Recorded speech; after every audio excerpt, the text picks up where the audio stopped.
மற்றும் இதயம் சார்ந்த பிரச்சனைகள் இன்றைய காலகட்டத்தில் அதிகரித்துக் கொண்டே வருகின்றது.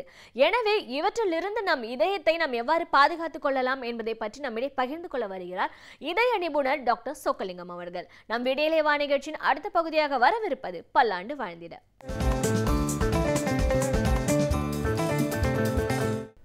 உங்கள் அனைவருக்கும் காலை வணக்கம். பல்லாண்டு வாழ்ந்திட என்ற நிகழ்ச்சியில் உங்களிடம் தொடர்ந்து பேசிக்கொண்டு இருப்பதில் மகிழ்ச்சியும் பெருமையும் அடைகின்றேன். இதை கேட்டுக்கொண்டிருக்கும் நேயர்கள் அனைவரும் இதை கடைப்பிடிக்க ஆரம்பித்து விட்டால் கேட்டுக்கொண்டு இருப்பவர்கள் அனைவரும் என் நண்பர்களாக குறைந்தது 100 வருடங்கள் சொக்கலிங்கம் உதவி இல்லாமல் வாழ்கின்ற வழிதான் இந்த பல்லாண்டு வாழ்ந்திட என்ற கருத்தின் நோக்கமும் சொக்கலிங்கனுடைய கருத்தும் கூட. உங்களிடம் நான் பேசும் ஆரம்பிக்கும் பொழுது காலை வணக்கம் என்று சொன்னேன். இந்த வணக்கம் என்று சொல்லும் பொழுது தமிழ் அருமையான சொல். இப்படி வணக்கம் என்று சொல்லுகின்ற பொழுது ஏற்படுகின்ற உணர்வுகளை உங்களிடம் பகிர்ந்து கொள்கிறேன். இது இடது கை வலது கையுடன் இணைக்கின்றது. இணைக்கும் பொழுது மகிழ்ச்சியுடன் வணக்கம் என்று சொல்லுகின்றோம். இதன் உள்நோக்கமே இடது கை என்று இருப்பது சொக்கலிங்கம் என்று வைத்து கொள்ளுங்கள்.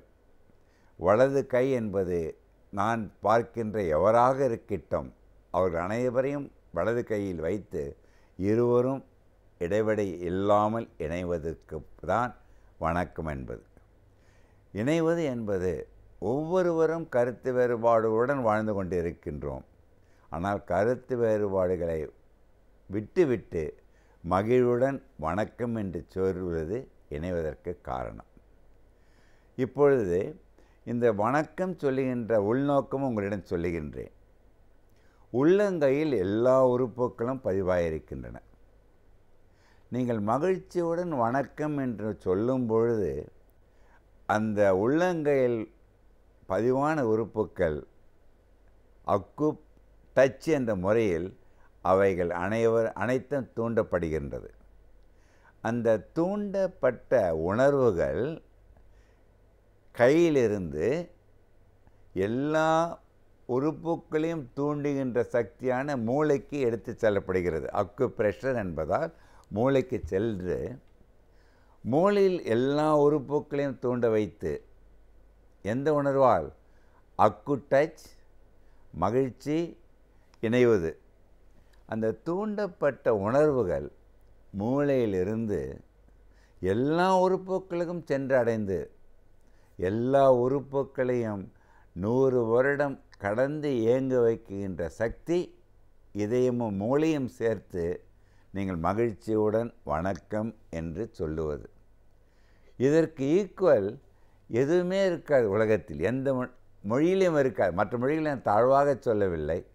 இது நமக்கு கிடைத்த ஒரு வரம் என்று நினைக்கின்றேன். பல்லாயிரம் வருடங்களுக்கு முன்பு தமிழர்கள் அந்த வணக்கம் என்று சொல்லுவதற்கு கூட காரணம் இதற்காகத்தான் இருக்க வேண்டும். ஒன்றை சொல்லுகின்றேன். வணக்கம் என்று சொன்னவுடன் மகிழ்ச்சியுடன் வரவேற்கின்றோம். ஒருவர் சந்திக்கும் பொழுது இல்லாவிடில் ஆயிரக்கணக்கான நேயர்கள் இருக்கின்ற மீட்டிங் போனோன்னு வணக்கம் என்று சொல்லுகின்றோம். அந்த வணக்கம் என்று சொல்லும் பொழுது நாம் அனைவரும் ஒன்றாக இணைகின்றோம். அது எந்த உறவாக இருக்கட்டும்.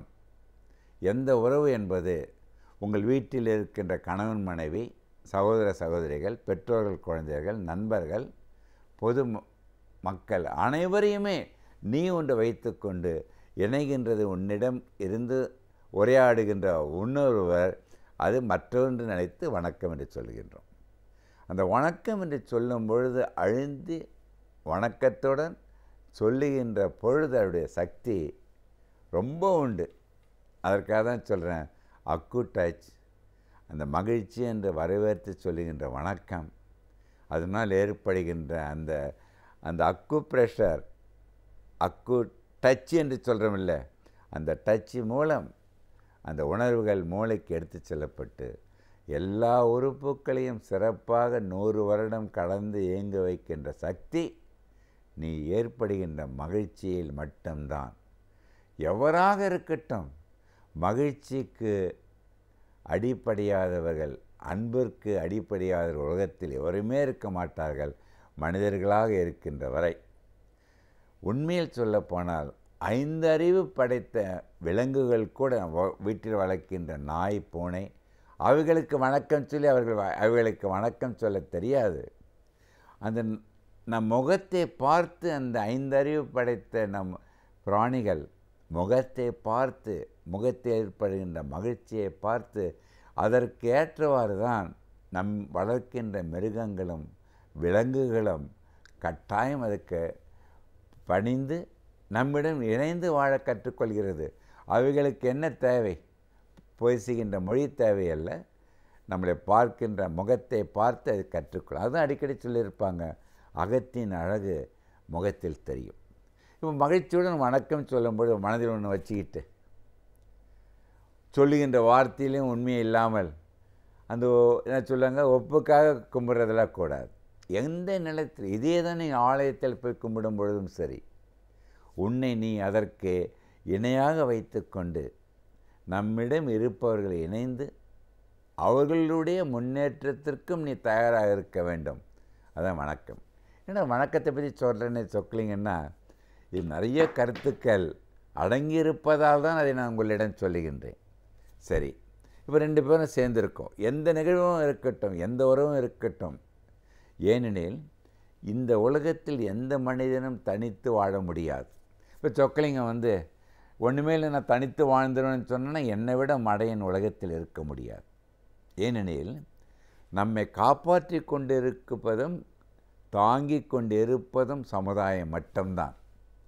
நான் தனித்து இயங்கிக் கொள்கின்றேன் என்று சொன்னால் என் உயிரை கொடுத்தது எங்கள் அப்பா அம்மா. உங்களுக்கு தெரியும், எல்லாரும் அப்படி தான்.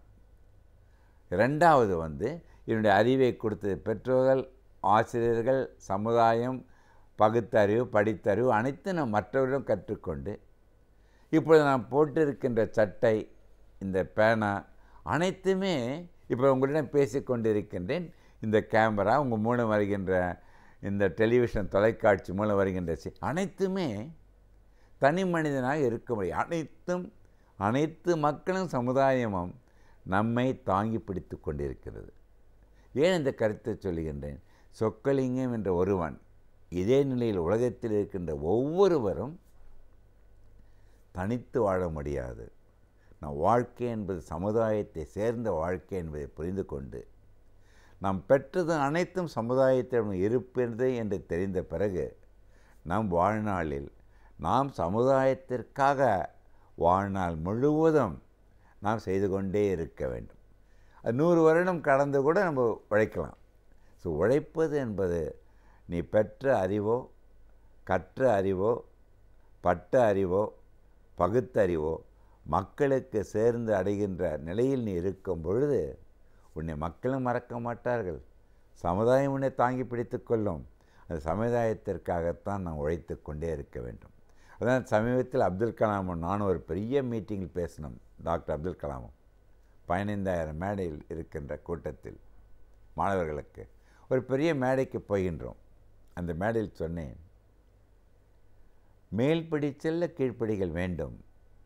மேலே சென்ற பிறகு நாம் அனைவரும் கீழ்ப்படிந்து நம்மை காப்பாற்றுகின்ற சமுதாயத்தை மேல் நோக்கி வர வைப்பதற்காகத்தான் ஒவ்வொருவரும் அந்த குறிக்கோளுடன் வாழ்ந்து வேண்டும் என்று நான் வேண்டி கேட்டுக்கொண்டு, இந்த நிலையில் நீ சமுதாயத்திற்காக வாழும் பொழுது முதலில் உன்னை எந்த நோயும் அணுகாது. நீ நலமுடன் வாழலாம். அதனால் நீ வளமுடன் வாழும் பொழுது நம் குடும்பத்திற்கல்ல, நாட்டிற்கல்ல, உலகத்திற்கே நீ ஒரு எடுத்துக்காட்டாக நீ வாழ வேண்டும் என்று வேண்டி கேட்டுக்கொள்கிறேன். நம் கண் முன்னே சமூகத்தில் நடக்கும் பிரச்சனைகளை நாம் எவ்வாறு எதிர்கொண்டு அதற்கு தீர்வு காணலாம் என்பதை பற்றி நம்மிடையே பகிர்ந்து கொள்ள வருகிறார் எழுத்தாளர் மனுஷபுத்திரன் அவர்கள். நம் விடியலேவா நிகழ்ச்சியின் அடுத்த பகுதியாக வரவிருப்பது தேதும் நன்றும்.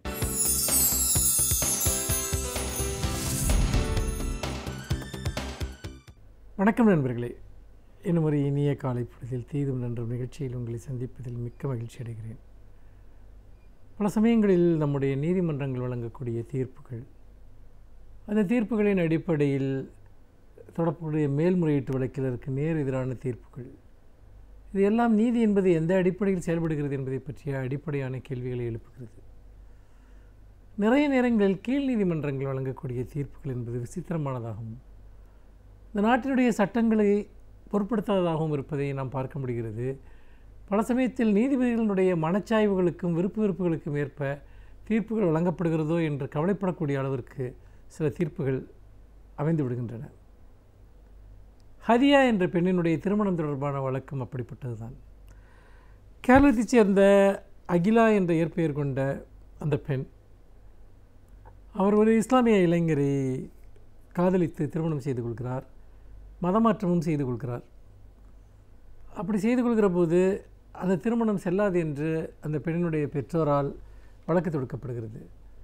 அதுக்கு காரணம் அந்த இஸ்லாமிய இளைஞர் அவர் ISIS தீவிரவாத இயக்கத்தை சேர்ந்தவர் என்றும் இந்த பெண் மூளைச்சலவை செய்யப்பட்டு அவர் திருமணம் செய்யப்பட்டிருக்கிறார், அவரும் அந்த ISIS பயங்கரவாத இயக்கத்தோடு இணைந்து விடுவார், அவர் உண்மையிலே ஏமாற்றப்பட்டிருக்கிறார் என்றெல்லாம் சொல்லி நீதிமன்றத்தில் வழக்கு தொடுத்தார்கள். அந்த வாதங்களை ஏற்றுக்கொண்ட கேரள நீதிமன்றம் அந்த பெண்ணை அந்த திருமணத்திற்கு எதிரான ஒரு தீர்ப்பை வழங்கியது. அந்த பெண் தன்னுடைய பெற்றோருடன் தான் தங்கியிருக்க வேண்டும் என்கிற விதமான ஒரு செய்தியை சொன்னதுடன் இந்த விஷயத்தில் அவர் ஒரு சுயமாக முடிவெடுக்க முடியாத ஒரு நிலையில் அவர் இந்த திருமணத்தை செய்து கொண்டார் என்றெல்லாம் பல்வேறு விதமான விசித்திரமான கருத்துக்களை நீதிமன்றம் கோரியது. ஆனால் கேரள நீதிமன்றத்தினுடைய உயர்நீதிமன்றத்தினுடைய அந்த கருத்துக்களை எல்லாம் உச்சநீதிமன்றம் ரத்து செய்துவிட்டது. அந்த அடிப்படையில் பார்க்கிற போது தனிமனித சுதந்திரத்திற்கு எதிரான அந்த தீர்ப்பை, அதாவது இந்த கேரள நீதிமன்றத்தின் வழங்கிய இந்த தீர்ப்பை உயர்நீதிமன்றம் ரத்து செய்துவிட்டது. ரத்து செய்தது மட்டுமல்லாமல் அந்த திருமணம் செல்லும் என்கிற ஒரு விஷயத்தையும் தெரிவித்திருக்கிறது.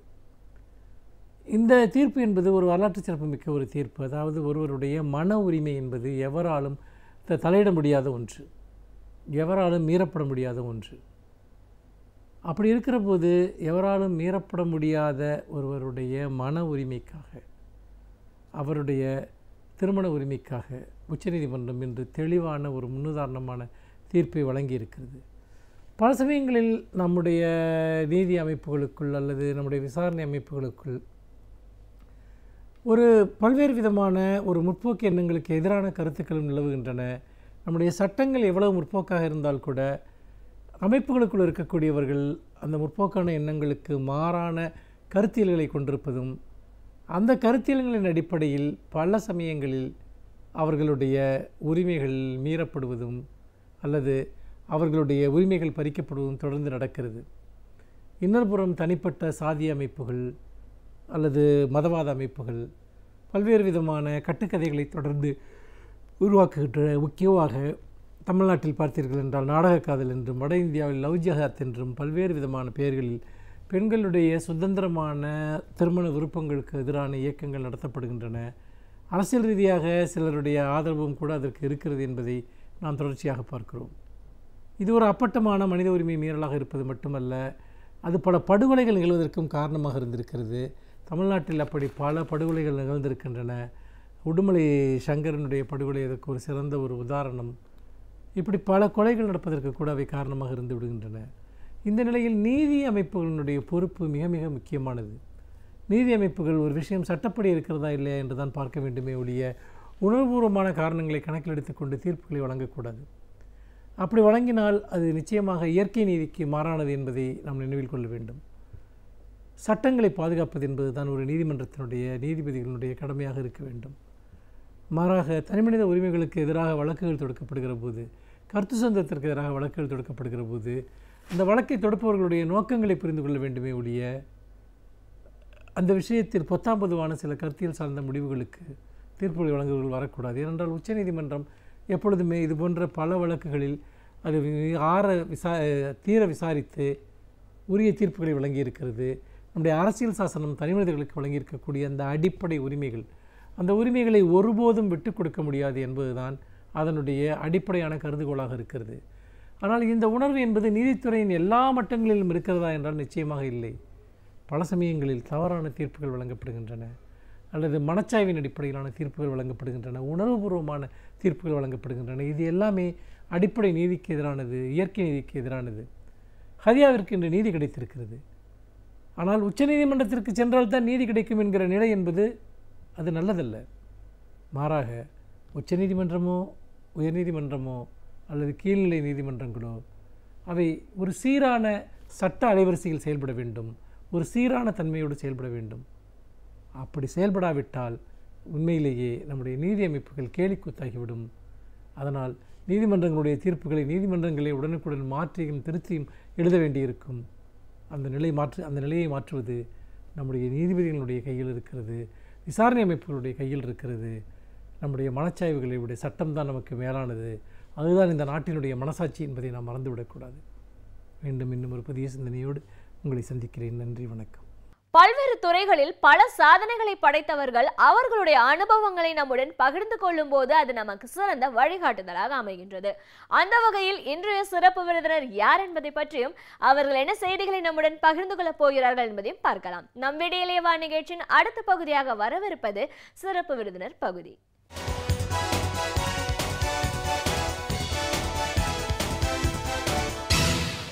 வணக்கம் நேயர்களே, விடியலே வா நிகழ்ச்சியின் சிறப்பு விருந்தினருக்கான நேரம் இது. இன்றைய சிறப்பு விருந்தினர் தமிழ்நாடு மருந்து மற்றும் விற்பனை பிரதிநிதிகள் சங்கத்தின் மாநில தலைவர் திரு சத்யநாராயணா. தமிழ்நாடு மருந்து மற்றும் விற்பனை அப்படின்னு சொல்லும்போது இந்த மருத்துவத்துறையே இன்னைக்கு எப்படி மாறி இருக்கு, ஒரு கார்ப்பரேட்டாக மாறினதுக்கு அப்புறம் இதில் இருக்கிற சவால்கள் என்ன, இன்னும் முக்கியமாக சொல்ல போனால் மத்திய அரசோட கொள்கை முடிவுகள் ஜிஎஸ்டினால இந்த இண்டஸ்ட்ரி எவ்வளோ தூரம் பாதிக்கப்பட்டிருக்கு, இப்படி பல விஷயங்களை இன்னைக்கு நம்ம அவர்கிட்ட கேட்டு தெரிஞ்சுக்கலாம். வணக்கம் சார். வணக்கம். தமிழ்நாடு மருந்து மற்றும் விற்பனை பிரதிநிதிகள் சங்கத்தோட மாநில தலைவராக முதல்ல எங்கள் நிகழ்ச்சிக்கு உங்களை நாங்கள் வரவேற்கிறோம் சார். நன்றி. விற்பனை மருந்து மற்றும் விற்பனை பிரதிநிதிகள் அப்படின்னு சொல்லும்போது இந்த துறையே ஒரு தனிப்பட்ட முறையில் இயங்குதுன்னு சொல்லலாம். மருந்து அது உற்பத்தி ஆகிற இடம், அதன் விற்பனைன்னு போகும்போது இந்த ஹோல்சேல் மார்க்கெட், ரீட்டெயிலர், அப்புறம் ஒரு ஷாப்பு, கன்சியூமர்கிட்ட போகும்போது இதில் வந்து மேன் ஹேண்ட்லிங்கும் நிறைய இருக்குது. Lot of people involved in this business அப்படின்னும் போது ஒவ்வொருத்தருக்குமான ஒரு டார்கெட் சேல்ஸ்ன்னு வரும்போது இருக்கிற பிரச்சனை, கம்பெனியை பொறுத்த வரைக்கும் ஒரு நிறுவனத்தோட மற்றொரு நிறுவனத்தோட போட்டின்னு வரும்போது இருக்கிற சிக்கல், இதெல்லாம் தாண்டி இன்னைக்கு வந்து மத்திய அரசாங்கத்தோட இந்த ஜிஎஸ்டி, இந்த கொள்கை முடிவுகள் அப்படின்னு வரும்போது இந்த டாக்ஸேஷனில் இன்னைக்கு இருக்கிற நிறைய காம்ப்ளிகேஷன்ஸ், இதனால் இந்த மருத்துவத்துறை எந்த பாதையில் போயிட்டுருக்கு அப்படிங்கிற ஒரு கேள்வி இருக்குது. இதெல்லாம் தாண்டி மருந்து அப்படின்னு வரும்போது இந்த ஜெனரிக் மெடிசன்ஸ் அப்படிங்கிறதையும் நம்ம சொல்கிறோம். மருந்தோட விலையை விட இன்றைக்கி பல பன்னாட்டு நிறுவனங்கள் இங்கே வந்ததுனால அந்த நேமே ஒரு பிராண்டாக வைக்கக்கூடிய ஒரு சூழல், அதனால் நம்ம எல்லாருமே அந்த ஒரு பர்டிகுலர் மெடிசனை போய் வாங்குவோம். இது இல்லாமலும் வேறு மெடிசன் வாங்கலாம் அப்படின்னு இந்த துறை சார்ந்த பல குழப்பங்கள் இருக்கிறத பார்க்குறோம். அதோட ஒரு பிரதிநிதி சங்கத்தோட தலைவர் அப்படிங்கிற முறையில் இன்னைக்கு இந்த மருத்துவத்துறையோட இயக்கம், செயல்பாடு, இது எல்லாத்த பற்றியும் விரிவாக பேசணும். முதல்ல நம்ம மருந்து, அந்த ஆங்கில மருத்துவம் அப்படின்ற ஒன்று வந்து அந்த மருந்துன்னு நம்ம வாங்கி ஆரம்பித்த காலத்துலேருந்து இதோட ஹிஸ்ட்ரி பற்றி நம்ம இன்னைக்கு ஃபஸ்ட்டு பேசணும். அப்போனா தான் அதோட வளர்ச்சி பற்றி நம்மளால் என்னன்னு புரிஞ்சுக்க முடியும். இதோட தோற்றம், வளர்ச்சி பற்றி சொல்லுங்கள் சார். நல்ல விஷயம், கரெக்டான. இன்றைக்கி இருக்கக்கூடிய பிரச்சனைகள் சில விஷயங்களையும் டச் பண்ணிங்க. இந்த பிரச்சனைகளை நம்ம புரிஞ்சுக்கணும்னா முதல்ல இந்த இங்கிலீஷ் மெடிசன் சொல்லக்கூடிய அலோபதிக் மெடிசன் நம்ம தேசத்துக்கு எப்படி வந்தது, அப்படி வந்த அந்த மெடிசன் நம்ம அதை யூஸ் பண்ணுறதுல வந்த கஷ்டங்கள் என்ன, அதோடைய வளர்ச்சி என்ன, இதெல்லாம் பார்த்தோம்னா தான் இன்றைய பிரச்சனைகளை நம்ம முழுமையாக பார்க்க முடியும். கிட்டத்தட்ட ஒரு 200 வருஷமாக நம்ம தேசத்தை ஆண்ட பிரிட்டிஷ் பீப்புள் மூலியமாகத்தான் நம்ம தேசத்துக்குள்ளே இந்த இங்கிலீஷ் மெடிசன் வந்தது. இந்த உலகப்போர் சமயங்கள், அதுக்கு கொஞ்சம் முன்னாடி இப்படி கொஞ்சம் கொஞ்சமாக பிரிட்டிஷ் பீப்புள் மூலியம் வந்தது. முதல்ல ஒரு டின்ச்சருக்கான ஒரு ஃபேக்ட்ரி இந்தியாவில் பாம்பேயில் ஆரம்பித்தாங்க 1896. அதுக்கப்புறமாக இந்தியாவில் 1905 முதல்ல பெங்கால் கெமிக்கல்ஸ் அப்படிங்கிற ஒரு ஃபேக்ட்ரியை ஆரம்பித்து அது பப்ளிக் செக்டார் கம்பெனியாக இந்தியாவினுடைய சொந்தமான பொதுத்துறை நிறுவனமாக ஆரம்பித்து முயற்சி பண்ணாங்க. அதுக்கப்புறம் உலகப் போர்கள், பிரிட்டிஷ் பீப்புளோட இன்வால்மெண்ட், இதெல்லாம் நம்ம பார்த்துருக்கோம். சுதந்திரம் நெருங்குற சமயத்தில், அந்த உலகப்போர் சமயத்தில் மெடிசின்ஸ் நிறைய இந்தியாவுக்குள்ளே வர ஆரம்பிச்சது. சுதந்திரமும் இந்தியாவுக்கு கிடச்சிருச்சு. கிடச்சதுக்கு அப்புறமாக ஒரு இங்கிலீஷ் மெடிசின்ஸோட யூசேஜ் இங்கே ஜாஸ்தியாக இருக்கிறப்போ இந்த மெடிசின்ஸை இங்கே யூஸ் பண்ணுவதற்கு முழுக்க ஃபாரின் கம்பெனிஸு இந்தியாவை ஒரு சந்தையாக பார்த்தாங்க. அவங்க ஊரில் மேனுஃபேக்சர் பண்ணி எல்லாம் பண்ணி ஃபினிஷ்டு ப்ராடக்ட்டை இங்கே கொண்டு வந்து விற்க பார்த்தாங்க. அப்படி தான் விற்றுட்டு இருந்தாங்க. ஆனால் அப்போ நம்ம இந்தியன் கவர்மெண்ட்டு இது வந்து ரொம்ப காஸ்ட்லியாக இருக்குது மெடிசன், நம்மளே ஒரு ஃபார்மசூட்டிக்கல் இண்டஸ்ட்ரியை ஒரு பப்ளிக் செக்டராக கவர்மெண்ட்டாக ஆரம்பிக்கணும்னு முயற்சி பண்ணி முதலாக 1954 ஹிந்துஸ்தான் ஆன்டிபயோட்டிக் லிமிடெட் அப்படிங்கிற ஒரு கம்பெனியை இந்தியன் கவர்மெண்ட்டு யூனிசெஃப்னுடைய தொழில்நுட்ப ஹெல்ப் மூலியமாக உருவாக்கினாங்க.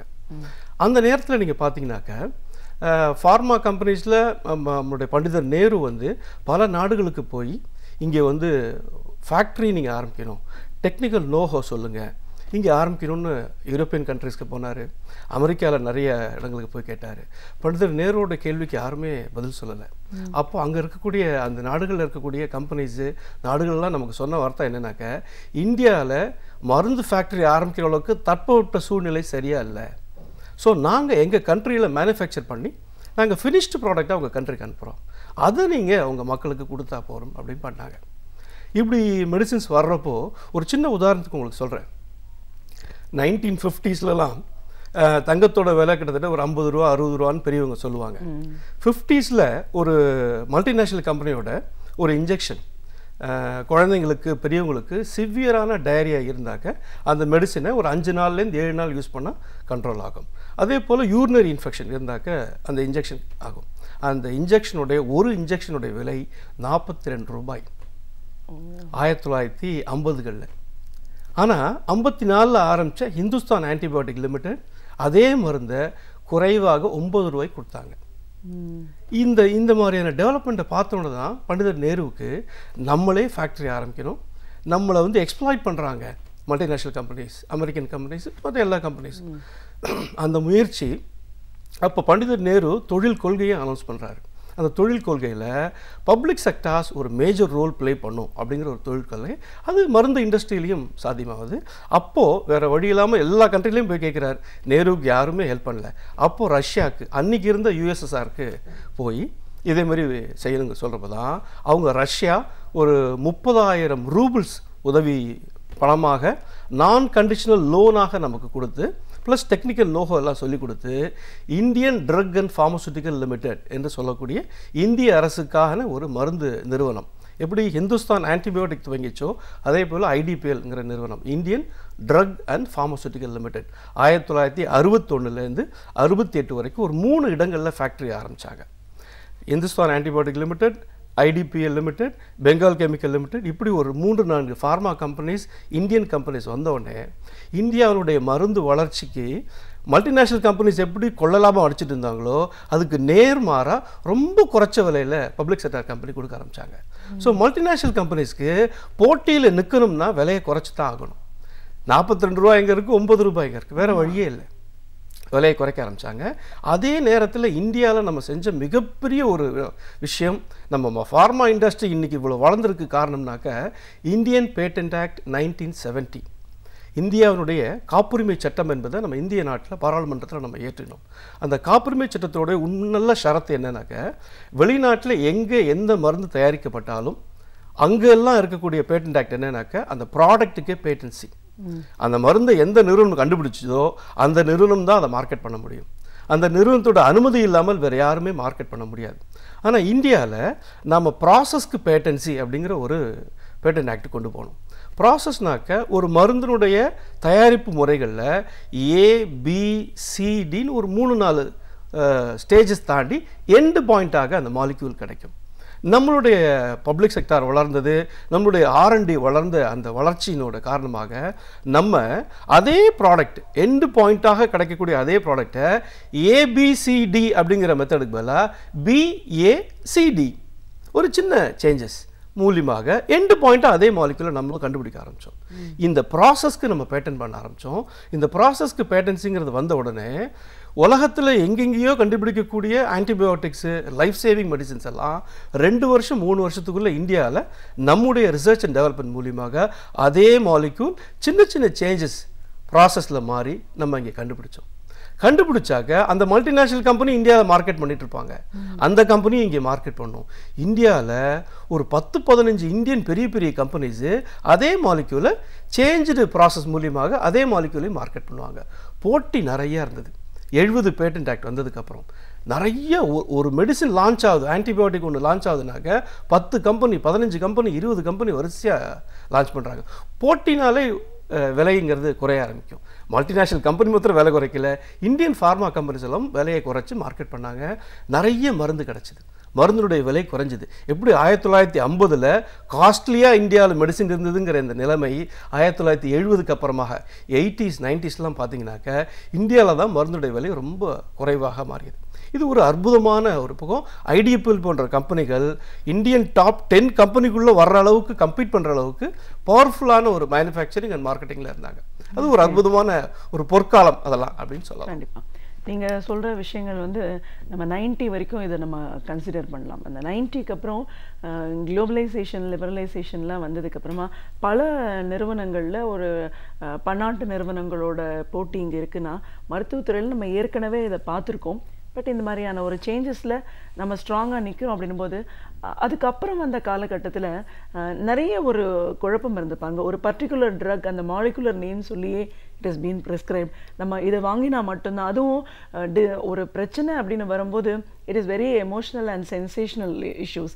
ஒருத்தருக்கு ஒரு ஹாஸ்பிட்டல் அட்மிட் பண்ணியிருக்காங்க, இது தேவை அப்படின்னு வரும்போது அந்த நேரத்தில் நம்ம இந்த மாதிரியான ஒரு ஆராய்ச்சிக்கெல்லாம் போக முடியல. அந்த ட்ரக்கோட நீடை மட்டும்தான் நம்ம பார்க்குறோம், மற்ற விஷயங்களை பார்க்கல. ஸோ இந்த 90 to 2004 அந்த பீரியட் வரைக்கும் பார்த்தீங்கன்னா நிறைய ஒரு கேம் ப்ளே பண்ண மாதிரியான ஒரு சூழல் இருந்தது இல்லைங்களா? ஸோ அந்த போட்டியை இந்திய மருத்துவ நிறுவனங்கள் எப்படி ஃபேஸ் பண்ணிக்கிட்டாங்க? கரெக்ட், ரொம்ப ரொம்ப அருமையான பாயிண்ட்டை நீங்கள் சொல்கிறீங்க. 1991-92க்கு அப்புறமாக நம்முடைய சென்ட்ரல் கவர்மெண்ட் என்ன பண்ணாங்க, அவங்களுடைய பாலிசிஸில் மாற்றங்கள் வந்தது. நீங்கள் குளோபலைசேஷனுங்கிற பாலிசி வர ஆரம்பிச்சது. யார் வேணால் எங்கே வேணால் ஆப்ரேட் பண்ணலாம், யார் வேணால் வாங்கலாம்.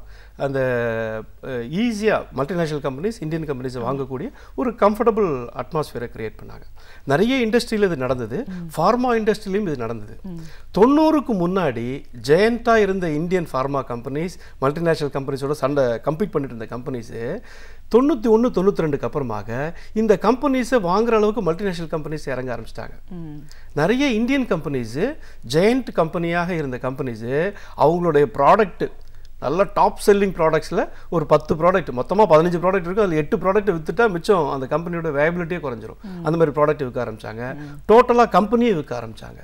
அப்போது ஃபார்மா இண்டஸ்ட்ரியில் ஒரு பெரிய ஷேக் வந்து எம்என்சிஸினுடைய டாமினேஷன் அந்த பீரியடில் மறுபடியும் ஜாஸ்தியாச்சு. இதுதான் அந்த பீரியடில் அந்த ரியாலிட்டி ஒன்று. இன்னொன்று, நான் முன்னாடி சொன்ன மாதிரி 1970 பேட்டன்ட் ஆக்ட் சொன்னேன் பாருங்கள். இந்த குளோபலைசேஷனோட எஃபெக்டில் மல்டிநேஷ்னல் கம்பெனிஸோட இம்பேக்ட்டுக்கு இந்தியாவில் இந்த ப்ராசஸ்க்கான பேட்டன்ஸையே தொடர்ந்து இருந்தால் எங்களுடைய மார்க்கெட்டிங்கில் எங்களுக்கு இருக்காது. ஸோ அவங்க அந்த பேட்டன்சியில் மாற்றம் வேணுங்கிறத முயற்சி பண்ணாங்க. அப்போது பார்லிமெண்ட் உள்ளுக்குள்ளே பார்லிமெண்ட்டுக்கு வெளியில் ஃபார்மா இண்டஸ்ட்ரியில் மருந்துத்துறை மக்களுடைய உயிர் காக்கக்கூடிய துறை, இதில் அந்த பேட்டன்சியில் மாற்றம் கூடாதுங்கிற ஒரு போராட்டங்கள் நடந்தது. இடதுசாரிகள் எங்களுடைய அகில இந்திய federation of medical and sales rep association of India எப்படி தமிழ்நாட்டில் இருக்கோ அதே போல் தமிழ்நாடு மெடிக்கல் சேல்ஸ் ரெப் ஒவ்வொரு மாநிலம் எல்லாம் இணைஞ்சது ஆல் இண்டியா பாடி.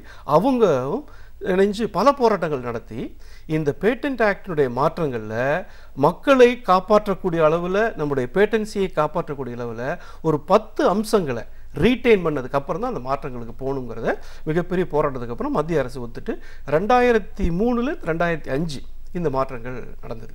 இப்போ நீங்கள் நம்ம பேசுகிறப்ப நீங்கள் அருமையான ஒரு வார்த்தை சொன்னீங்க. ஒரு மருந்து எவ்வளோ காஸ்ட்லியாக இருந்தால் கூட தேவையின் அடிப்படை உடனடியாக ட்ரீட் பண்ணணுன்னாக்க எவ்வளோ விலையானாலும் கொடுத்து வாங்குகிறோன்னு பாருங்கள். அந்த மாதிரியான இந்த பேட்டன்ட் ஆக்டில் மாற்றம் வந்தப்போ 2003க்கு அப்புறம் வந்தப்போ ரொம்ப குறிப்பாக நம்ம கொண்டு ஒரு பாயிண்ட்டு கம்பல்சரி லைசன்ஸிங். அந்த கம்பல்சரி லைசன்ஸுங்கிற ஒரு பாயிண்ட் அதில் இன்கல்கேட் பண்ணதுனால ஒரு ரிசர்ச் கம்பெனி ஒரு லிவர் கேன்சருக்கோ இல்லை கிட்னி கேன்சருக்கோ ஒரு ரிசர்ச் கம்பெனியினுடைய மாலிக்யூலு கிட்டத்தட்ட ஒரு 2-2.5 லட்சம் ரூபாய் அதனுடைய விலை, ஒரு மாதத்துடைய கோர்ஸ். ஆனால் ஒரு இந்தியன் கம்பெனி சாதாரணமாக 8,000 ரூபாயிலேருந்து 9,000 ரூபாய்க்குள்ள அதை மேனுஃபேக்சர் பண்ணுறாங்க. இரண்டும் ஒரே ஸ்டாண்டர்ட் தான். அப்போது கேன்சரால் துடிக்கக்கூடிய கடுமையான நோயால் அவதிப்படக்கூடிய அந்த நோயாளி கட்டாயம் இந்த 8,000 ரூபா 9,000 மருந்தை வாங்க முடியும். இன்றைக்கி தேதிக்கு யாராலையுமே முடியாது. இன்னொன்று, நீங்கள் எவ்வளவு நாளைக்கு நம்ம போராட்டம் நடத்துகிறோமோ கேன்சருக்கு எதிராக மாதக்கணக்கில் சாப்பிட வேண்டிய ஒரு கட்டாயம் வர செய்யும். அப்போது குறைஞ்ச விலை. அப்போ கூட அந்த நம்மளுடைய பேட்டன்ட் ஆக்ட் கம்பல்சரி லைசன்ஸை சேலஞ்ச் பண்ணாங்க அந்த மல்டிநேஷ்னல் கம்பெனி. இந்தியன் கோர்ட்டில் சேலஞ்ச் பண்ணாங்க. நல்ல காலம் நம்முடைய அரசு அவங்க அந்த இதில் நின்று அந்த இந்தியன் கம்பெனியோட மேனுஃபேக்சரிங்கே சரின்னு சொல்லி இன்றைக்கும் மேனுஃபேக்சர் பண்ணுறாங்க. அப்போது மக்களுக்கு சாதகமான மக்கள் சார்பான அந்த மருந்து கொள்கை வேணும், அரசு அதை நோக்கி நகரணும் அப்படிங்கிற பாயிண்ட் தான் அங்கே மேலோங்கி நிற்கிது. அப்போ இந்த போராட்டங்கள் நடந்துட்டு தான் இருக்குது. குளோபலைசேஷனுக்கு அப்புறமா ஜெயண்டாக இருந்த மருத்துவ நிறுவனங்கள் குறைய ஆரம்பிச்சிருக்கு. நீங்கள் இந்த பாலிசிஸை ரீட்டைன் பண்ணது மூலமாக நம்ம சில விஷயங்களை காப்பாற்றிருக்கோம், அதுக்கும் ஃபேவரபுளாக ஜட்ஜ்மெண்ட்ஸ் கிடச்சிருக்கு. அப்படின்னும் போது இன்றைக்கும் மக்கள் சேவையில் மருந்து நிறுவனங்கள் நிறைய அதுக்கு ஃபேவரபுளாக பண்ணணும் அப்படிங்கிறதுக்காக நிறைய கண்டுபிடிப்புகள் இன்றைக்கும் வந்துட்டு தான் இருக்குது. இப்போ நம்ம இந்த மெடிசின்ஸ் பற்றி பேசும்போது ஜென்ரிக் மெடிசின்ஸ் பற்றி இப்போ தான் ஒரு அவேர்னஸ் மக்கள் மத்தியில் வந்திருக்கு. அதில் இருக்கிற காம்போசிஷன் வேறு ஒரு இதுலேருந்து வாங்கும்போதும் ஒரே மாதிரியாக இருக்குது, ஆனால் விலைகள் நிறைய மாறுபடுது, நம்மளுக்கு இங்கேயே கிடைக்குது அப்படிங்கிறத நம்ம சொல்கிறத பார்க்குறோம். ஜென்ரிக் மெடிசின்ஸ் அப்படிங்கிறதுல என்ன ஒரு ஸ்ட்ராட்டஜி இருக்குது? It's a common word, but இந்தியாவில் வெளிநாட்டை விட இந்த வாக்கியத்துக்கு வேறு ஒரு அர்த்தம் இருக்குது இல்லைங்களா? ஆமாம் ஆமாம், நல்ல இப்போது ப்ரெசண்ட்டாக இருக்கக்கூடிய ஒரு சூடான ஒரு டாப்பிக்கை நீங்கள் கரெக்டாக நல்ல விஷயமாக சொல்லியிருக்கீங்க. ஜென்ரிக் மெடிசின் என்பதற்கான அர்த்தம் என்ன, வெளிநாடுகளில் எப்படி பார்க்குறாங்க, இந்தியாவில் அதை எப்படி பார்க்குறோங்கிறத கொஞ்சம் கரெக்டான சென்ஸில் புரிஞ்சுட்டு தான் இன்றைக்கி ஜென்ரிக் மெடிசினுடைய பார்வை என்னங்கிறதையும் நம்ம இந்தியாவில் நம்ம புரிஞ்சுக்க முடியும். இப்போது நம்ம முன்னாடி பேசியிருந்த மாதிரி இன்டர்நேஷ்னலாக ஒரு மாலிக்யூல் ரிசர்ச் பண்ணி கண்டுபிடிச்சாங்கனாக்க அந்த ரிசர்ச் ஹோல்டர் தான் மார்க்கெட் பண்ண முடியும். அந்த மருந்து தவிர வேறு யாராவது மார்க்கெட் பண்ணாங்கன்னா அதுக்கு பேர் அங்கே ஜென்ரிக். ஆனால் இந்தியாவில் எப்படின்னாக்க இந்தியன் கம்பெனி, அந்த இன்டர்நேஷ்னல் கம்பெனி, ரிசர்ச் பண்ண கம்பெனி மார்க்கெட் பண்ணும், மற்ற கம்பெனிஸும் பிராண்ட் நேம் போட்டு மார்க்கெட் பண்ணுவாங்க. ஒவ்வொரு கம்பெனியும் அதே மாலிக்யூலை தன்னுடைய பிராண்ட் நேம் போட்டு மார்க்கெட் பண்ணுவாங்க. இதை தவிர அதே மாலிக்யூல் ஜென்ரிக்காகவும் கிடைக்கும். இப்போ இதில் ஒரு நல்ல இந்தியன் கம்பெனி, பவர்ஃபுல்லான ஒரு இந்தியன் கம்பெனி, அவங்க பிராண்ட் நேம் போட்டு அதே மாலிக்யூல் விற்பாங்க. அதே இந்தியன் கம்பெனி ஜென்ரிக் நேம்லேயும் அதே விற்பாங்க. ரெண்டுக்கும் விலை வித்தியாசமும் இருக்கிறதையும் பார்க்குறோம். இதில் ஒரே ஒரு எளிமையான விஷயம் என்னன்னாக்க, நம்ம பிராண்ட் நேமுக்கு அதுக்கான மார்க்கெட்டிங் எக்ஸ்பென்சஸ், பர்சன்டேஜ், இந்த ரீட்டெயிலுக்கு, ஹோல்சேலர், இப்படி எல்லாமே இருக்குது. எண்டு பாயிண்டில் அதோட விலை ஒரு கொஞ்சம் உயர்ந்ததாக இருக்குது. ஆனால் ஜென்ரிக்கில் பொதுவாக மக்கள் நினைக்கக்கூடிய விலை கம்மின்னு நினைக்கக்கூடியதில் நாம் புரிஞ்சு கொள்ள வேண்டியது என்னன்னாக்க, அந்த மாலிக்யூலை அதோடைய எண்டு பாயிண்ட்லேருந்து, அதனுடைய மேனுஃபேக்சரிங் எண்டுலேருந்து வெளியில் வந்து ப்ரைஸிங்க்கு வர்றப்போ விலை ரொம்ப கம்மியாக இருக்கும். ஆனால் விலை 10 ரூபாய்க்கு வெளியில் வந்த விலை என்பது அதனுடைய எண்டாக டிஸ்ட்ரிபியூட்டர் நீங்கள் இவர்கிட்ட ரீட்டைலில் வாங்குறப்போ கிட்டத்தட்ட ஒரு 50-60 ரூபாய்க்கு மாறுறதுக்கு சான்சஸ் ஜாஸ்தி. ஸோ அந்த இடைப்பட்ட இடங்களில் அதனுடைய விலை கடுமையாக ஏறுகிறது. ஆனால் வாங்கக்கூடிய அந்த பொதுமக்களுக்கு அது உண்மையிலேயே கரெக்டான விலை என்ன, என்கிட்ட வர்றப்போ அதோட விலை ஏறி இருக்கா அப்படிங்கிறது விவரங்கள் தெரிய மாட்டேங்குது. ஸோ இதனால தான் ஒரு பொதுவாக எங்களுடைய சங்கங்கள்லாம் சொல்லுவது என்னன்னாக்க, அந்த ஜென்ரிக் என்பதன் மூலியமாக நீங்கள் எண்டு பாயிண்டில் இருக்கிறப்போ பெனிஃபிட் அந்த மக்களுக்கு முழுமையாக கிடைக்கிறதுக்கு ஏற்பாடு பண்ணுங்கிறோம். சில நேரங்களில் அந்த இடைப்பட்ட விலை ஏறி இருக்கு பாருங்க, அந்த டிஸ்கவுண்ட்டை மக்களுக்கு கொடுக்கக்கூடியவங்களும் இருக்காங்க, அப்படி கொடுக்கவும் இருக்காங்க. அது ஆனால் அது பர்மனண்ட்டாக சட்டபூர்வமாக கிடைக்கணும், அப்போ தான் அது பலன், இல்லாமல் அப்படி இல்லை. ஸோ என்ன ஜென்ரிக் மூலியமாக என்ன பலனும் எண்டு பாயிண்ட் கிடைக்கணுங்கிறது இன்னொரு இண்டஸ்ட்ரியில் இருக்கக்கூடிய ஒரு ரொம்ப நாளாக இருக்கக்கூடிய ஒரு ஐயப்பாடு, சந்தேகம். ஜென்ரிக்கு ஒரு பிராண்டட் அளவுக்கு அதே அளவு குவாலிட்டி இருக்குமா, ஒரு ஒரு கேள்விக்குறியோட ஒரு பார்க்கக்கூடிய ஒரு பாயிண்டாக வந்துருக்கு. நிச்சயமா சார், அந்த கேள்விக்கான ஒரு விடை தெரிஞ்சிட்டா கண்டிப்பாக மக்கள் இதை நோக்கி போகிற ஒரு பயணத்தை தொடங்கிடுவாங்க. இன்னொரு ஒரு பெரிய விஷயம் அப்படின்னா, மத்திய அரசாங்கம், பிஜேபி அரசு இந்த 4 ஆண்டுகளை பொறுத்த வரைக்கும் ஒரு வருடமும் ஒரு புதிய குழப்பங்கள், ஒரு சர்ச்சைகளையே நம்மளுக்கு ஏற்படுத்தக்கூடிய சூழலை ஏற்படுத்திட்டு இருக்கு. இந்த ஜிஎஸ்டி அப்படின்ற ஒன்று வெளிவந்ததுக்கு அப்புறமா பல இண்டஸ்ட்ரீஸ் ஒரு குழப்பமான சூழலில் இருக்காங்க. எல்லாமே சென்ட்ரலைஸ்டு போகக்கூடிய ஒரு சூழல் தான் இன்னைக்கு ஆயிட்டுருக்கிறத நம்ம பார்த்துட்ருக்கோம். மருந்து நிறுவனங்கள் பொறுத்த வரைக்கும் இந்த ஜிஎஸ்டினால் எவ்வளோ தூரம் பாதிக்கப்பட்டிருக்கு? கரெக்ட், நல்ல இது. ஒரு தேசம் ஒரே வரி திட்டம் அப்படிங்கிற ஆங்கிளில் மத்திய அரசாங்கம், பிஜேபி அரசு கொண்டு வந்திருக்கிறாங்க. இதில் பெரிய கஷ்டங்கள் என்னென்னாக்க, இந்த கவுன்சில் 25 தடவைக்கு மேலே கூடினாங்க, தொடர்ச்சியாக அதில் மாற்றங்கள் கொண்டு வந்துகிட்டே இருக்கிறதாக நிறைய நம்ம பத்திரிகை செய்திகளில் படிக்கிறோம். ஆனால் மருந்துத்துறையை பொறுத்த மட்டும் ஜிஎஸ்டி வரி என்பது வந்ததுக்கப்புறம் மருந்துடைய விலை ஏறி இருக்கு. உண்மையில் இது என்ன பெரிய துக்ககரமான விஷயம் இதில் என்னன்னாக்க, உடம்பும் முடியாமல் தன்னுடைய நோயை தீர்ப்பதற்காக தன்னுடைய மனைவிக்காக தன்னுடைய குழந்தைக்காக தன்னுடைய பெற்றோருக்காக போகக்கூடிய ஒருத்தர் தன்னுடைய சம்பாத்தியத்தில் ஒரு குறிப்பிட்ட பகுதியை கொண்டு போய் மருந்துக்கு செலவழிக்கிறவர்கிட்ட ஜூன் 2017க்கு முன்னாடி நீ செலவழிச்சதை விட ஜூன் 2017க்கு அப்புறம் நீ கூட செலவழிச்சாதான் உன்னுடைய நோய் தீருங்கிறத அரசு சொல்வது உண்மையிலே கஷ்டமான ஒரு விஷயம். இதுக்கு முன்னாடி இருந்ததை விட ஜிஎஸ்டி 12% இன்னைக்கு மெடிசனுக்கு.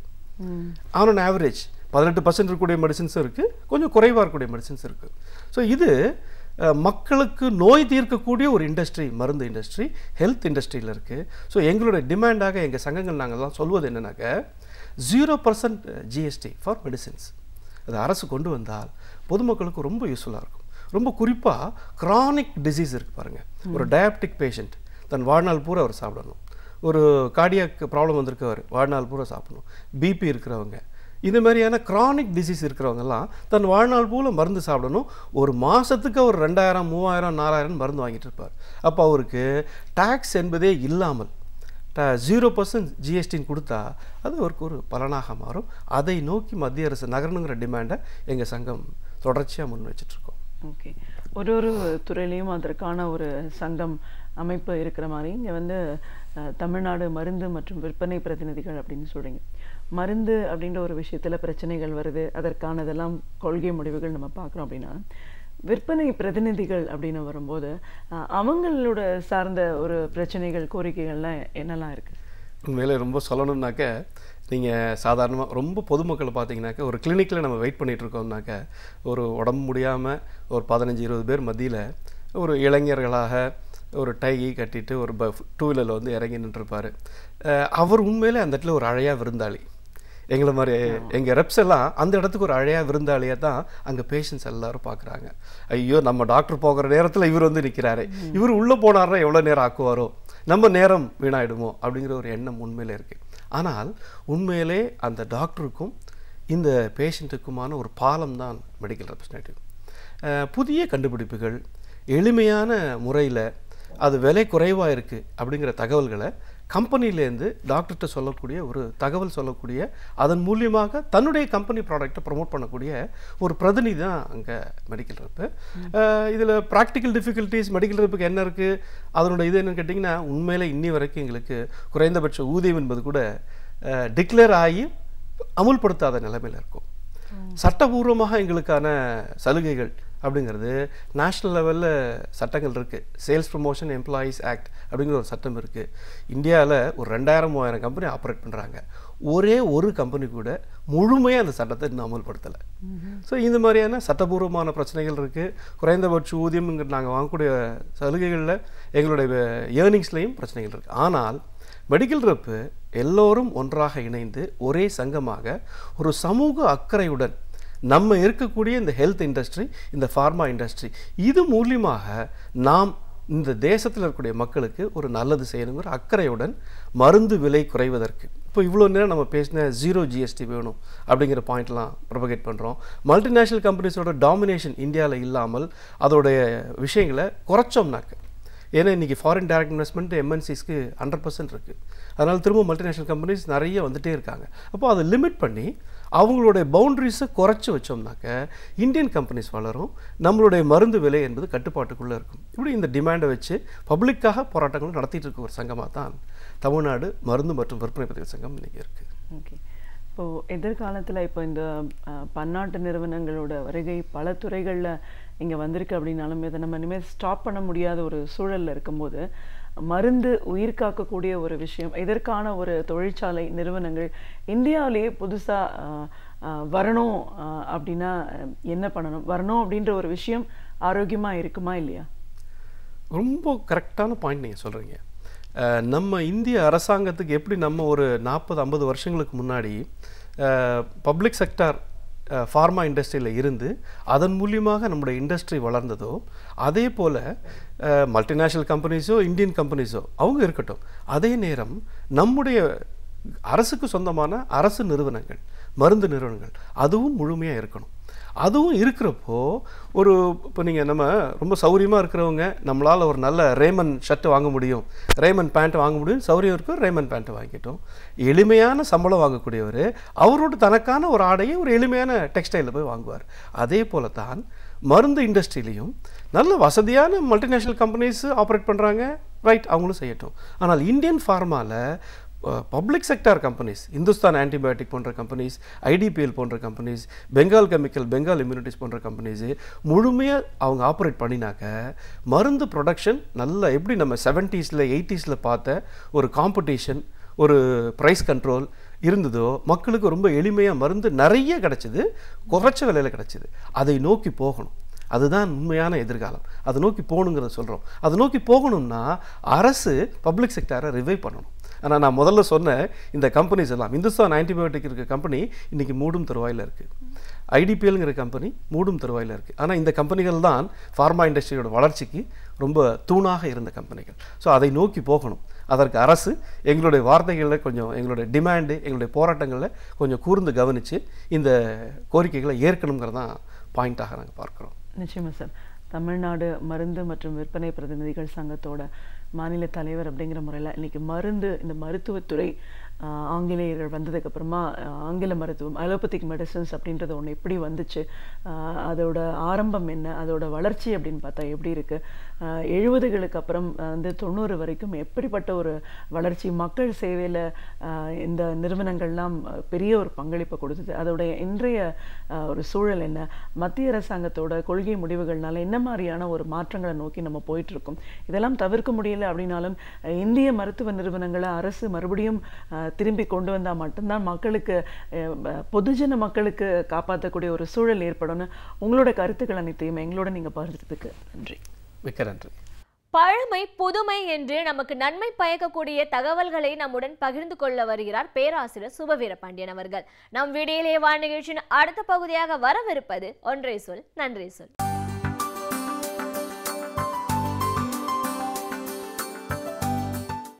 அனைவருக்கும் என் அன்பு வணக்கம்.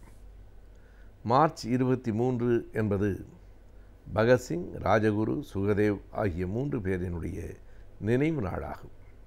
1931 ஆண்டு மார்ச் மாதம் 23ஆம் தேதி இந்தியாவிலேயே அதற்கு முன்பும் பின்பும் இல்லாத வகையில் இரவு 7:30 மணிக்கு தூக்கிலிடப்பட்டவர்கள் இந்த மூவரும் தான். பொதுவாக அதிகாலையிலே தான் தூக்கிலிடுவார்கள். ஆனால் அடுத்த நாள் காலை பொழுது விடுகிற வரையில் அவர்களை உயிரோடு வைத்திருந்தால் நாட்டில் எதிர்ப்பு, கிளர்ச்சி, போராட்டம் தொடங்கிவிடுமோ என்கிற அச்சம் காரணமாக ஆங்கிலேய அரசு அவர்களை இரவு 7:30 மணிக்கு தூக்கிலிட்டது. எனவே இந்த மார்ச் 23 என்பது இந்திய வரலாற்றில், இந்திய புரட்சிகர வரலாற்றில் ஒரு மிக முக்கியமான குறிப்பிடத்தக்க நாள். பகத்சிங் இந்தியாவினுடைய வடகோடியிலே பஞ்சாபிலே பிறந்தவர். அதுவும் இப்போது அவர் பிறந்த இடம் நம் நாட்டில் இல்லை, பாகிஸ்தானில் இருக்கிறது, லாகூரில் இருக்கிறது. ஆனால் அவருடைய புகழ் அந்த வடகோடியில் தொடங்கி தென்கோடி வரைக்கும், இந்தியாவின் தென்கோடி, தமிழ்நாடு, திருநெல்வேலி வரைக்கும் பரவியிருந்தது என்பது ஒரு பெரிய வியப்பு. பரவியிருந்ததென்றால் அவர் தூக்கிலிடப்பட்ட சில மாதங்களிலேயே பரவியிருந்தது என்பது வியப்பு. ஒரு செய்தி சில மாதங்களில் பரவிவிடாதா என்று இன்றைக்கு இருக்கிற தொலைத்தொடர்பு நிலைகளை வைத்துக்கொண்டு நாம் கேட்கக்கூடாது. 1931 இந்தியாவின் வடகோடியில் அல்ல, இந்தியாவின் ஒரு மாவட்டத்தின் வடக்கு பகுதியில் நடப்பது தெற்கு பகுதிக்கு வந்து சேருவதற்கு 2 மாதங்கள் ஆகும் என்பதுதான் அன்றைய நிலை. எனவே அப்போது வானொலி இல்லை, செய்தித்தாள்கள் என்று ஒன்று மிக குறைவாக 1-2 இருந்தது, அதையும் படிப்பதற்கு ஆளில்லை. எனவே செய்திகளை அறிந்து தமிழகம் பகத்சிங்கின் பின்னால் அணிவகுத்திருக்கிறது என்பது ஒரு பெரிய வியப்பாக இருக்கிறது. இன்னமும் சொன்னால் 1929ஆம் ஆண்டு வரையில் பகத்சிங் என்கிற பெயரே அறியப்படாத ஒரு பெயர்தான். 29ஆம் ஆண்டு இந்திய சட்டமன்றத்தில் ஒரு வெடிக்காத ஒரு சத்தம் மட்டும் கிளப்புகிற ஒரு குண்டை வீசி அரசின் கவனத்தை ஈர்க்க முயன்ற போதுதான் இப்படி ஒரு இளைஞன் என்கிற செய்தி வந்தது. ஆனால் 2 ஆண்டுகளுக்குள் பகத்சிங்கினுடைய புகழ் அவ்வளவு பரவிற்று. இன்னமும் சரியாக சொன்னால் காங்கிரஸ் பேரியக்கத்தின் வரலாற்றை எழுதியிருக்கிற பட்டாபி சீதாராமையா அவர்கள் 1931 பகத்சிங் தூக்கிலிடப்படுகிற வேளையில் காந்தியாரின் புகழுக்கு இணையாக பகத்சிங்கின் புகழும் இந்தியா முழுவதும் பரவியிருந்தது என்று எழுதுகிறார். இந்தியாவில், வட இந்தியாவில் பரவியிருந்ததை நம்மால் புரிந்து கொள்ள முடிகிறது. ஆனால் தமிழ்நாட்டிலும் பகத்சிங்கிற்கு அவ்வளவு பெரிய செல்வாக்கு இருந்திருக்கிறது. அவர் 23ஆம் தேதி தூக்கிலிடப்படுகிறார். ஒரு 6-7 நாள்களில் 29 விடுதலையில் பகத்சிங்கை பற்றிய ஒரு தலையங்கம் இடம்பெற்றிருக்கிறது. எப்படி பெரியார் அவர்கள் அதனை ஒரு வாரத்துக்குள் அந்த செய்தியை பெற்று எழுதினாரோ தெரியவில்லை. மே மாதம் தமிழ்நாட்டில் ஒரு பெரிய நாடகம் அரங்கேற்றப்பட்டிருக்கிறது. சாமிநாத சர்மா அவர்கள் எழுதிய பாணபுரத்து வீரன் என்கிற நாடகம் மதுரையிலே அரங்கேறியிருக்கிறது. ஆனால் அந்த பாணபுரத்து வீரன் என்கிற நாடகம் முழுக்க முழுக்க மறைமுகமாக பகத்சிங்கினுடைய புகழ் பாடுகிறது என்று தெரிந்து அந்த நாடகத்துக்கு அரசு தடை விதித்திருக்கிறது. அப்போதெல்லாம் எந்த நாடகம் நடந்தாலும் பகத்சிங்கை பற்றி ஒரு பாட்டு பாடுங்கள் என்று மக்கள் கேட்பார்களாம். குறைந்தது மதுரகவி எழுதியிருக்கிற பாஸ்கரதாஸ் அவர்கள் எழுதிய தேசபக்தி பேசிடாத ஜென்மம் வீணையா என்கிற பாட்டை பாடாமல், அது அண்ணன் தங்கை கதையாக இருக்கலாம், காதல் கதையாக இருக்கலாம், ஆனாலும் தேசபக்தி பேசிடாத ஜென்மம் வீணையா பாட்டை பாடியே தீர வேண்டும் என்று மக்கள் எதிர்பார்த்தார்கள். அப்படித்தான் பகத்சிங் பற்றி பாடு என்பார்களாம். இவ்வளவு ஆர்வமாக மக்கள் இருக்கிறார்களே என்று சாமிநாத சர்மா எழுதிய பாணபுரத்து வீரன் என்கிற அந்த நாடகத்தை மறைமுகமாக பகத்சிங்கை நினைவூட்டுகிற வகையில் எழுதியிருக்கிறார்கள். அரசு தடை விதித்து விட்டது. அதனால் ஒன்றும் குற்றமில்லை. அந்த நாடகத்தினுடைய பெயரை தேசபக்தி என்று மாற்றி ஏறத்தாழ அதே கதைதான். அதிலே பாணபுரத்து வீரன், இந்த தேசபக்தி நாடகத்திலே வாலீசன் என்று பெயர். அந்த வாலீசன் என்கிற பாத்திரம் அந்த அரசை, ஒடுக்குகிற அரசை எதிர்த்து போராடி இறுதியிலே தூக்கில் ஏறுகிற பாத்திரம். அது பற்றி மறைந்த தமிழ் நடிகர் எஸ்வி சகசரநாமம் அவர்கள் ஒரு செய்தியை எழுதியிருக்கிறார். அந்த தேசபக்தி நாடகம் திருநெல்வேலியிலே நடைபெற்ற போது என்னால் மறக்க முடியாத ஒரு நிகழ்வு நடந்தது என்று அவர் கூறுகிறார். திருநெல்வேலியில் நடக்கிற நேரத்தில் அந்த தூக்கு மேடை ஏறுகிற காட்சி, அந்த காட்சிக்கான வசனத்தை மட்டும் ஜீவானந்தம் அவர்கள் பொதுவுடைமை கட்சியை சார்ந்த தோழர் எழுதியிருக்கிறார். அந்த வசனத்தை உரக்க பேசுகிற நேரத்தில் அந்த தூக்கு மேடை கண்டு அஞ்சாத அந்த பகத்சிங்கினுடைய மாவீரம் மக்களால் ஆர்ப்பரித்து வரவேற்கப்படுமாம். அந்த வசனம் பேசி முடிக்கிற வரையில் மக்கள் கைதட்டி கொண்டே இருப்பார்களாம். அது பகத்சிங்கினுடைய பாத்திரம்தான் என்று மக்களுக்கு மிக நன்றாக தெரியும். ஆங்கிலேயர்கள் அதற்கு பிறகுதான் அதை புரிந்து கொண்டு மறுபடியும் அதையும் தடை செய்தார்கள். அது வேறு. திருநெல்வேலி நாடகத்திலே என்ன நடந்தது என்பதை எஸ்வி சகசரநாமம் இப்படி சொல்லுகிறார். அவர்தான் அந்த வாலிசனாக நடித்தவர். உணர்ச்சிகரமாக நான் வசனத்தை பேசினேன். மக்களும் ஆர்ப்பரித்து கையொலி எழுப்பி வரவேற்றார்கள். எனக்கும் பெருமகிழ்ச்சி. என் நடிப்பை எல்லோரும் பாராட்டினார்கள். இறுதியாக வசனம் பேசிவிட்டு நான் தூக்கு கயிற்றில் தொங்க வேண்டும். அந்த தூக்கு கயிற்றில் தொங்குகிற போது அன்றைக்கு தவறுதலாக உண்மையாகவே தூக்கு கயிறு என் கழுத்தை இறுக்கிவிட்டது. நான் அப்படியே துடித்தேன். அப்போது மேடையில் அருகில் இருந்தவர்கள் கூட அடடா என்ன அருமையான நடிப்பு, என்ன அருமையான நடிப்பு என்று கைதட்டி பாராட்டினார்கள். அது நடிப்பல்ல, நான் செத்து கொண்டிருந்தேன். நல்ல வாய்ப்பாக யாரோ ஒருவர் அதை புரிந்து கொண்டு அருகில் வந்து என்னை காப்பாற்றினார் என்று எழுதுகிறார். இந்த காட்சியை பற்றி அவர் சொல்லுகிற போது நாம் அறிந்து கொள்ளுகிற செய்தி, பகத்சிங்கின் புகழ் இந்தியாவின் தென்கோடி வரைக்கும் எப்படி பரவி இருக்கிறது என்பதுதான். இவ்வளவுக்கும் அந்த நாடகம் எப்போது நடந்திருக்கிறது என்றால், பகத்சிங் தூக்கிலிடப்பட்ட அதே ஆண்டு 1931 ஆண்டு செப்டம்பர் மாதம் நடந்திருக்கிறது. 6 மாதம் இடைவெளி. 6 மாத காலத்தில் தமிழகம் முழுவதும் பகத்சிங்கிற்காக ஒரு குரல் எழுப்பி இருக்கிறது என்றால், இந்தியா முழுவதும் அந்த உணர்ச்சி பெருக்கு இருந்திருக்கும் என்பதை நாம் அறிகிறோம். எனவே அப்படிப்பட்ட ஒரு மாவீரனாக, அதிலும் இன்னொன்றை நாம் எண்ணி பார்த்தால் கொஞ்சம் வியப்பாக இருக்கிறது. காரணம் தெரியவில்லை. பகத்சிங், ராஜகுரு, சுகதேவ் என்று 3 இளைஞர்கள் ஒரே நாள் ஒரே நேரத்தில் அடுத்தடுத்து தூக்கு மேடை ஏறினார்கள். அவர்களையும் நாம் மதிக்கிறோம், போற்றுகிறோம். என்றாலும் இன்று வரையில் பகத்சிங்கிற்கு இருக்கிற அளவுக்கு அந்த ஒரு மிகப்பெரிய புகழ், அறிமுகம் ராஜகுரு, சுகதேவுக்கு கூட கொஞ்சம் குறைவாகத்தான் இருக்கிறது. பகத்சிங் என்கிற பெயரை அறியாதவர்கள் இந்தியாவில் யாரும் இல்லை. நீங்கள் பகத்சிங்கோடு சேர்த்து சொல்லாமல் சுகதேவை தெரியுமா என்று கேட்டால் ஒரு நிமிடம் சிந்தித்துத்தான் விடை வரும். இப்படித்தான் வரலாற்றில் சில நேரங்களில் சிலருடைய பெயர்கள் மறக்க முடியாத, அழிக்க முடியாத கல்வெட்டுகளாக ஆகிவிடுகின்றன. அப்படி ஆனதில் பகத்சிங்கும் ஒருவர். அது சரி, இந்த பகத்சிங்கை கண்டுபிடித்து பெரியார் எதற்காக எழுதினார் என்றால், பகத்சிங் அன்றைக்கே மிகச்சிறந்த கடவுள் மறுப்பாளனாக இருந்தான். நான் நாத்திகன் என்றான். நான் ஏன் நாத்திகன் என்று ஒரு புத்தகமே எழுதினான்.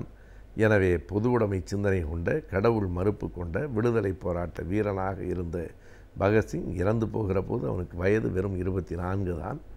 24 வயதில் இப்படிப்பட்ட ஒரு இளைஞன் இருந்திருக்கிறானே என்று பெரியார் எண்ணி பார்த்திருக்க வேண்டும்.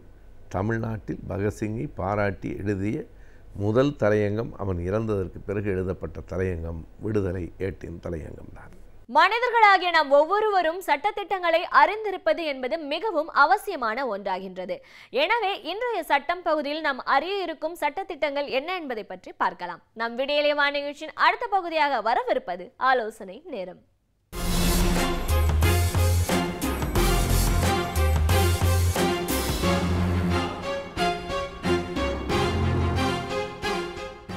வணக்கம். இன்றைய ஆலோசனை நேரத்தில் ஒரு முக்கியமான விஷயம் பற்றி நம்ம பேசணும். சமீபத்தில் நடைபெற்ற தேர்தல்களில் அதன் முடிவுகள் அறிவித்த பிறகு என்ன நடந்தது என்பதை ஒரு நிமிஷம் நான் அப்படி பின்னோக்கி பார்க்கணும் அப்படின்னு நான் நினைக்கிறேன். திரிபுராவில் ஒரு தேர்தல் நடக்கிறது. நீண்ட காலமாக அங்கே கம்யூனிஸ்டுகள் ஆட்சி புரிந்து வந்தார்கள். மாணிக் சர்க்கார் என்கிற ஒரு அற்புதமான, எளிமையான, மக்களுக்கு தொண்டனாகவே விளங்குகின்ற ஒரு தலைவர் இருந்த இடத்திலே இருந்து இன்றைக்கு அந்த அமைச்சரவை என்பது இன்னொரு கட்சியினரால் கைப்பற்றப்பட்டது. இது அரசியலுக்காக களமாக நான் இதை நினைத்து சொல்லவில்லை. ஆனால் என்ன நடந்தது என்றால், அதற்கு பிறகு அங்கே இருந்த லெனின் சிலை என்பது உடைக்கப்பட்டது. ஒரு குறிப்பிட்ட கட்சி அது எந்த மதத்தை, எந்த கொள்கையை சார்ந்ததாக இருந்தாலும் அது இன்னொருவருடைய உணர்வை புண்படுத்துகிற முறையிலே சிலை உடைப்பதோ அல்லது பேசுவதோ அல்லது எழுதுவதோ எதுவும் செய்ய முடியாது என்பதுதான் இந்திய நாட்டின் அரசியல் சாசனம் சொல்லியிருக்கக்கூடிய அடிப்படையான ஒரு விஷயம். உதாரணத்துக்கு எடுத்துக்கோங்களேன். இப்போது நம்மளுடைய அரசியல் சாசன சட்டம் சொல்லுகிறது, 19A நமக்கு ரொம்ப அழகாக சொல்கிறாங்க, யார் வேணாலும் எந்த மதத்தை வேண்டுமானாலும் பின்பற்றலாம், அவர்கள் அந்த கொள்கையின் அடிப்படையிலே நடக்கலாம், அதற்கான சுதந்திரம் இருக்கிறது அப்படின்னு நம்ம சொல்கிறோம். ஆனால் அதே சமயத்தில் இந்த நான் சொன்ன குறிப்பிட்ட பிரிவு என்ன சொல்லுதுன்னா, ஃப்ரீடம் ஆஃப் ஸ்பீச் அண்ட் எக்ஸ்பிரஷனை பற்றி பேசக்கூடிய ஒரு விஷயம். பேசுவதற்கு மனிதனுக்கு உரிமை இருக்கிறதா, தன்னுடைய கருத்துக்களை பகிர்ந்து கொள்வதற்கு உரிமை இருக்கிறதா அப்படிங்கிற ஒரு அடிப்படையான விஷயம்தான் நம்ம 19A நம்ம முதல்ல பார்க்குறோம். அப்போ நம்ம சொன்னோம், எதை வேணால் பேசலாம், சுதந்திரம் இருக்குது, அதனால் யாரை வேணால் என்ன வேணால் பேசலாம் அப்படின்னு பண்ண முடியுமா அப்படின்னு கேள்வி கேட்டிங்கன்னா தான் 1902 சொல்கிறாங்க, அரசியல் சாசனத்தின் பிரிவு 19(2) சொல்கிறாங்க, எந்த காரணத்தை கொண்டும் அதுக்கு ஒரு ரெஸ்ட்ரிக்ஷன் கிளாஸ் கொடுக்குறாங்க. மற்றவர்களது ரிலீஜியஸ் ஃபீலிங்ஸை புண்படுத்துகிற மாதிரியோ அல்லது மற்றவர்களை புண்படுத்துகிற மாதிரியோ உன்னுடைய சுதந்திரம் என்பது எல்லை மீறி போகக்கூடாது. ஒருவர் கைத்தடியை சுற்றுகிறார் என்று வைத்துக்கொள்வோம். அந்த கைத்தடியை நான் எப்படி வேணால் சுற்றுவேன், என் கையில் இருக்கிற தடி தானே அப்படின்னு சொல்லிட்டு எதிரில் இருக்கக்கூடிய ஒருத்தனுடைய முகத்தில் அவனுடைய மூக்கில் போட்டு தட்ட முடியுமா அப்படின்னு கேட்டால், சுற்றுவதற்கு உனக்கு உரிமை இருக்கிறது, சுதந்திரம் இருக்கிறது.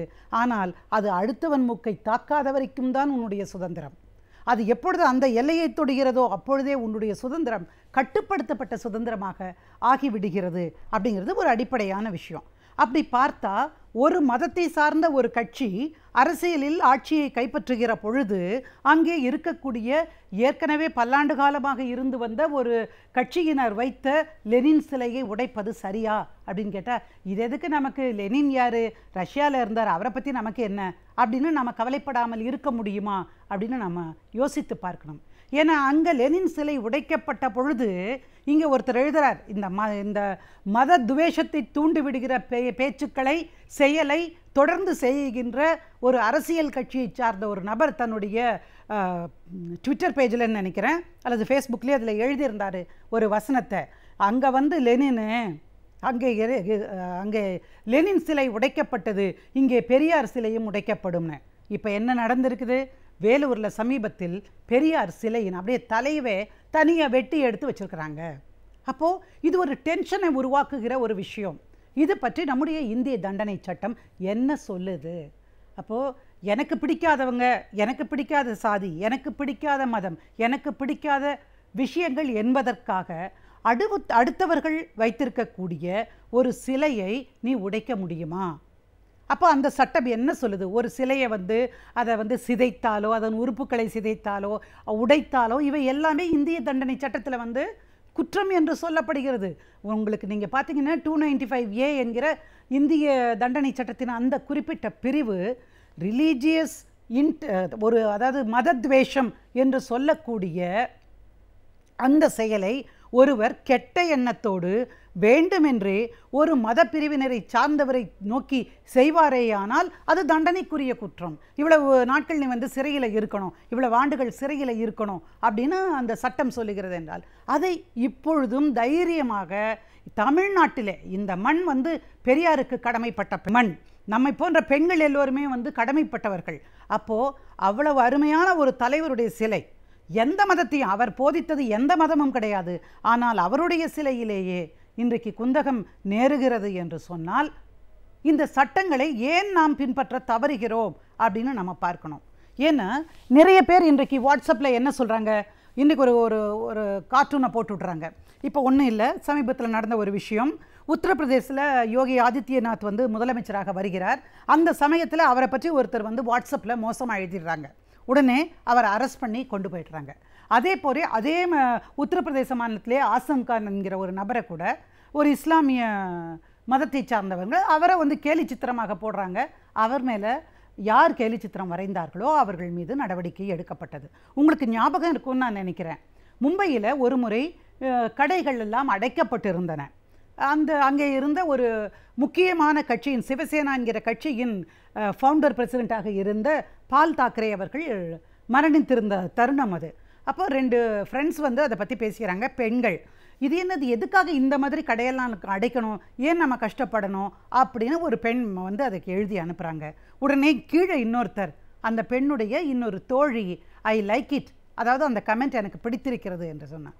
அப்போ உடனே என்ன நடந்தது என்று சொன்னால், சிவசேனையின் தலைவரையே நீ இழிவுபடுத்தி விட்டாயே என்று சொல்லி, கேவலப்படுத்தி விட்டாயே என்று சொல்லி அந்த 2 பெண்களையும் போலீஸார் கைது செய்தனர். விசாரணை நடந்து பல பிரிவுகள், அதில் ஒன்று நீங்கள் பார்த்தீங்கன்னா இன்ஃபர்மேஷன் டெக்னாலஜி ஆக்ட், அதனுடைய செக்ஷன் 66A அடிப்படையில் அந்த பெண்களை கைது செய்தார்கள். ஆனால் இப்போ என்ன ஆயிருக்கு, இன்ஃபர்மேஷன் ஆக்ட் படி நீங்கள் பார்த்தீங்கன்னா இன்றைக்கு அந்த பிரிவே நீக்கம் செய்யப்பட்டிருக்கிறது என்பதை பார்க்கலாம். ஆக எந்த இடத்திலே எதை சொல்லுவது என்பது உண்மைதான். அதே சமயம் ஒருவர் சுதந்திரமாக கருத்து சொல்வதை தடுக்க முடியாது என்ற ஒரே காரணத்திற்காக மக்களது மனசில் ஒரு துவேஷத்தை விதிக்க கூடாது.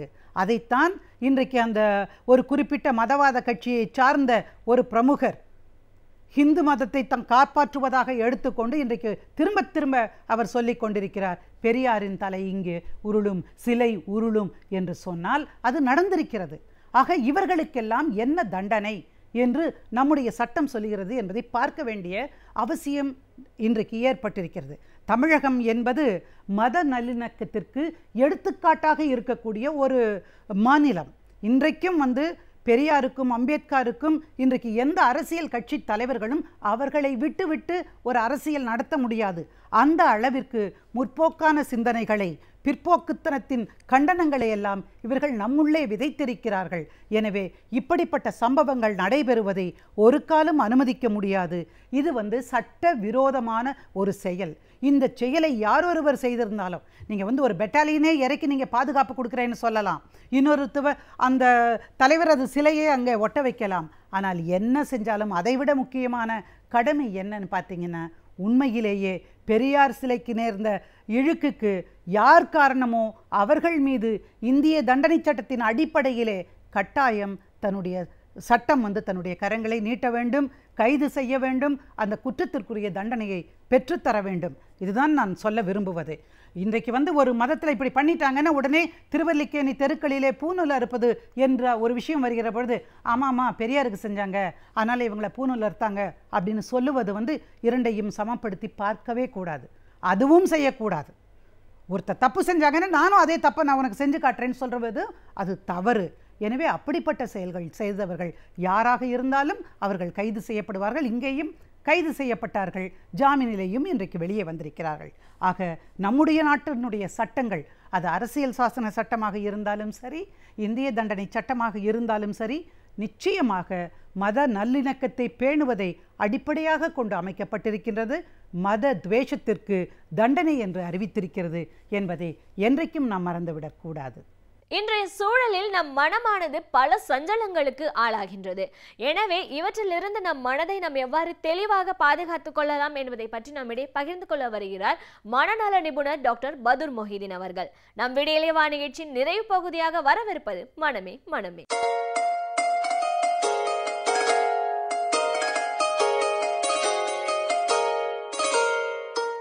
நேர்களே, சில பெற்றோர்கள் கூறுகின்றார்கள், என்னுடைய குழந்தை நன்றாக படிக்கின்றான், நன்றாக படித்தான், நான் இரவில் கேட்கும்போது என்னிடம் முழுமையாக ஒப்பித்தான், ஆனால் மறுநாள் தேர்வு எழுதும்போது மிக குறைவான மார்க்கள் வாங்கி வருகின்றானே, எப்படி டாக்டர் என்று கேட்கின்றார்கள். வாஸ்தவமான கேள்வி, ஒரு நியாயமான கேள்விதான். அதாவது முந்தின நாள் இரவு குழந்தை படிக்கின்றான், பெற்றோரிடம் ஒப்பிக்கின்றான், தாயிடம் ஒப்பிக்கின்றான், படித்த அத்தனையும் சிறப்பாக ஒப்பிக்கின்றான், கரெக்டாக ஒப்பிக்கின்றான். ஆனால் மறுநாள் காலை தேர்வு எழுதும்போது மிக குறைவான மார்க்கில் வாங்கி வருகின்றான். நான் எவ்வளவு சொன்னானோ அதுபோல் எழுதவில்லை, மிக அரையும் குறைவாக எழுதுகிறான், முழுமையாக எழுதவில்லை, மார்க்கில் குறைந்து விடுகிறது என்று கூறுகின்றார்கள். ஏன்? கண்டிப்பாக ஒரு குழந்தை படிக்கும் பொழுது, அதாவது மக்கப் பண்ணி வைத்துக்கொள்வோம், ஷார்ட் டேர்ம் மெமரியில் உள்ள பிரச்சனைகள், இந்த ஷார்ட் டேர்ம் மெமரியில் வரக்கூடிய பிரச்சனைகள் எல்லாம் அந்த குழந்தை படிக்கின்றான். ஒரு குழந்தை படித்த பிறகு அந்த குழந்தையிடம் கேட்டமென்றால் அது முழுமையாக ஒப்பிக்கும், அது 100% அது ஒப்பிக்கும். ஆனால் நாம் அதை விட்டு விடுகின்றோம். மறுநாள் காலையில் தான் நாம் தேர்வில் எழுதும்போது பார்க்கின்றோம். அப்படியல்ல, அந்த குழந்தை நம்மிடம் ஒப்பிக்கும் போது முழுமையாக ஒப்பிக்கின்றான். 1 மணி நேரம் கழித்து மறுபடியும் அந்த குழந்தை சொன்னோம் என்றால் அவன் படித்த படிப்பில் நம்ம சொன்னிடம் ஒப்பித்ததில் 60% தான் இருக்கும், 40% தேய்ந்துவிடும். இது நார்மலாக ஷார்ட் டேர்ம் மெமரியில் நாம் கற்றவைகள் கொஞ்சம் கொஞ்சமாக நேரமாக அது தேய்ந்து கொண்டே போகும். ஆகவே நமக்கு தெரியவதில்லை. நாம் நைட்டில் இரவில் நன்றாக ஒப்பித்தான், காலையில் தேர்வில் மார்க் குறைந்து விட்டதுன்னு நினைக்கின்றோம்.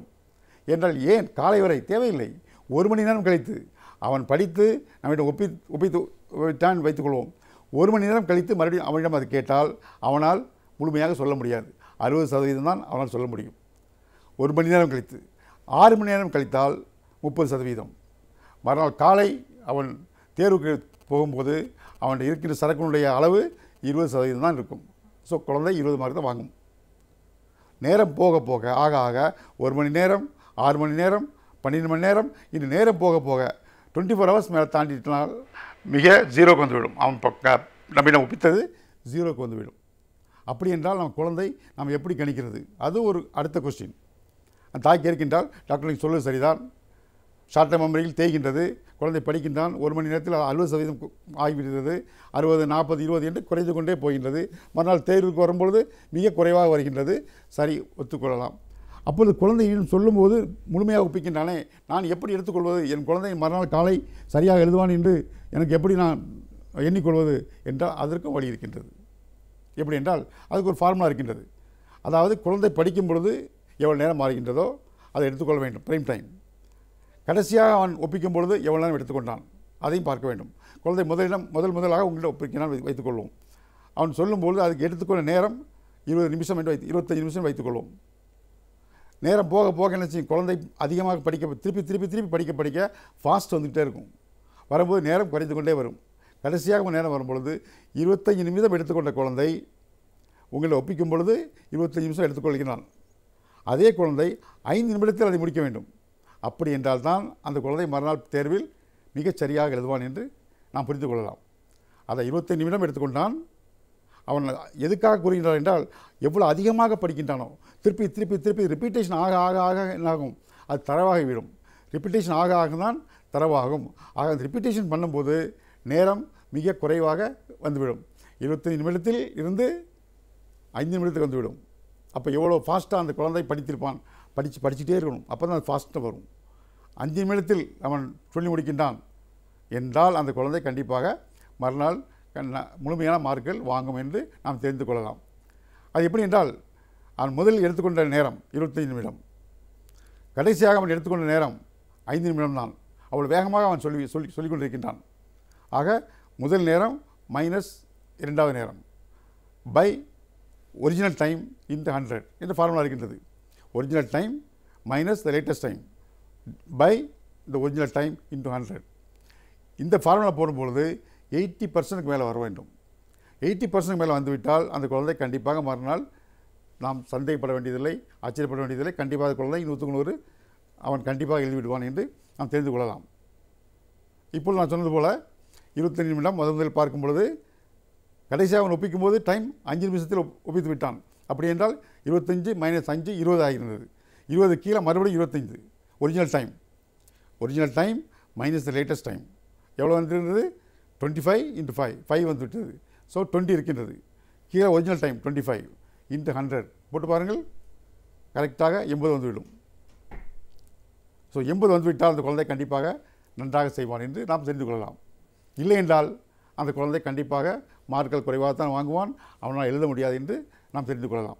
இதுபோல் ஷார்ட் டேர்ம் மெமரியில் வரக்கூடிய பிரச்சனைகள், இதுக்குத்தான் நாம் என்ன சொல்கிறோம் என்றால் புரிந்து கொள்ளுங்கள் படிங்கள் என்று சொல்கின்றோம். சில குழந்தைகளால் முடியவில்லை தான். அந்த குழந்தை என்ன செய்வது? சில குழந்தைகளால் இந்த குழந்தை படிக்கின்றது, மக்கப் பண்ணுகின்றது. சில குழந்தை எலாபரேட் ரிகார்சல் சொல்கின்றோம். அதாவது எலாபரேட் ரிகார்சல் என்றால் ரிகார்சல் என்பது திருப்பி படித்து கொண்டே இருப்பது, மக்கப் பண்ணுறது. ரிகர்சல் பண்ணும்போது அது ரிகர்சல் பாக்ஸ் போகின்றது, ஷார்ட் டேர்ம் வருகின்றது, லாங் டேர்ம் போவதில்லை. எலாபரேட் ரிகார்சல்னு சொல்கின்றோமே, அந்த எலாபரேட் ரிகார்சல்னு சொல்லும் பொழுது அவன் கொஞ்சம் ஒவ்வொரு முறை படிக்கும்பொழுது கொஞ்சம் கொஞ்சமாக தெரிந்து கொள்கின்றான், புரிந்து கொள்கின்றான். அது லாங் டேர்ம் வரைக்கும் செல்கின்றது. இது எலாபரேட் ரிகார்சல். இதன் மூலமாக அவன் அச்சீவ் பண்ணலாம், கண்டிப்பாக அண்டர்ஸ்டாண்ட் பண்ணிடுவான். ஒரு காலகட்டத்தில் அது அவ்வளவும் லாங் டேர்ம் வரைக்கும் போய்விடும். அது ஒரு பக்கம் இருக்கட்டும். So ordinary rehearsal, elaborate rehearsal. சில குழந்தைகளுக்கு ரிகார்சலே பண்ண முடியாது. அந்த குழந்தைகள் என்ன செய்வது? மக்கப்பே பண்ண முடியாது அந்த குழந்தைகளால். அந்த குழந்தைகள் பள்ளியில் படிக்கின்றார்கள் கிட்டத்தட்ட 7%. அதாவது ஒரு பள்ளியில் ஒரு வகுப்பறையில் 40 மாணவர்கள் இருந்தால் வைத்துக்கொள்வோம், அது 7 மாணவர்கள் கண்டிப்பாக இது போன்று இருப்பார்கள், படிக்க திணறும் குழந்தைகள் கண்டிப்பாக 7 பேர் இருப்பார்கள் என்பது அட்கின்சன் கூறிய அவருடைய ஆராய்ச்சியில் வந்த விடை. இது 40 மாணவர்கள், ஒரு மாணவர் மிக பெஸ்ட்டாக இருப்பார். அடுத்து 11 மாணவர்கள் கொஞ்சம் 90 மார்க் வாங்குவாங்க, அப்படி இருப்பார்கள் 11 மாணவர்கள். அதுக்கடுத்து 20 மாணவர்கள் எப்படி இருப்பார்கள்? ஆவரேஜாக இருப்பார்கள். கடைசியில் பார்த்தால் இந்த 7 மாணவர்கள் மிக குறைந்த மதிப்பெண்கள் வாங்கி கொண்டிருப்பார்கள். 2 மாணவர்கள் மிக மோசமாக இருப்பார்கள், 0 வாங்குவார்கள் என்று ஒரு வகுப்பறையில் இருக்கின்ற 40 மாணவர்களை அவர் சுட்டி காட்டுகின்றார். கண்டிப்பாக இந்த ஃபார்முலா தான் இருக்கும் என்று கூறுகின்றார் அவர். ஸோ 7 மாணவர்கள் கண்டிப்பாக அவர்கள் மக்கப்பே பண்ண தெரியாது. அந்த குழந்தைகள் படிக்க வேண்டும், அவர்களும் வாழ்க்கையில் முன்னேற வேண்டும், அவர்களுக்கும் ஒரு நல்ல வழிகாட்ட வேண்டும். எதிர்காலத்தில் வகுப்பறை தான் அவர் எதிர்காலத்தில் அவர்களை உருவாக்குகின்ற ஒரு மேடை, ஒரு அறை, அதாவது ஒரு மேடை. அந்த மேடை ஒரு மேடை என்று சொல்லுகின்ற பொழுது என்ன சொல்கின்றார்கள்? ரசாயன கூடம் என்று சொல்கின்றார்கள். வகுப்பறையை ஒரு ரசாயன கூடம் என்று சொல்கின்றார்கள். அங்கு தான் குழந்தைகள் ரெடியாகின்றது, ஃபேக்டரி. வெளி உலகத்தில் அவர்கள் சிறந்து விளங்குவதற்கு அவர்கள் உற்பத்தியாக்குகின்ற இடமே பள்ளியறை, அதாவது கிளாஸ் ரூம் என்று கூறுகின்றார்கள். அப்போ அந்த குழந்தைகளை நாம் என்ன செய்வது? அந்த குழந்தைகள் யார் என்று கேட்டால் அதுதான் படிக்க திணறும் குழந்தைகள், அதாவது லேர்னிங் டிசபிலிட்டி என்று சொல்வார்கள். இந்த லேர்னிங் டிசபிலிட்டி வருகின்ற குழந்தைகளை நாம் எப்படி பண்ணுவது, எப்படி அவர்களை நாம் சரி கொள்வது? அவர்களும் வர வேண்டும். அவர்களுக்கு இவர் நாம் மக்கப் பண்ணுகின்றான், அவர்கள் மக்கப் கூட பண்ண முடியவில்லை. அப்போ என்ன ஆகும்? ஷார்ட் டேர்ம் மெமரியில் நின்றுதான், லாங் டேர்ம் மெமரிக்கே போகாது. அந்த குழந்தைகள் வாங்கின்ற மார்க்குகள் 0, 7, 8, 9 என்பது தான், சிங்கிள் டிஜிட் தான் வாங்குவார்கள். அவர்களைத்தான் லேர்னிங் டிசபிலிட்டி என்று சொல்லுகின்றார்கள். அது படிப்பில், கல்வியில் குறையுள்ள மாணவர்கள் என்று கூறுகின்றார்கள். கல்வியில் குறையுள்ள மாணவர்கள், அந்த மாணவர்களை நாம் எப்படி அவர்களையும் சிறப்பாக கொண்டு வர வேண்டும், எப்படி கொண்டு வர வேண்டும் என்பதை நாம் அடுத்த வாரம் சந்திப்போமே. நன்றி, வணக்கம்.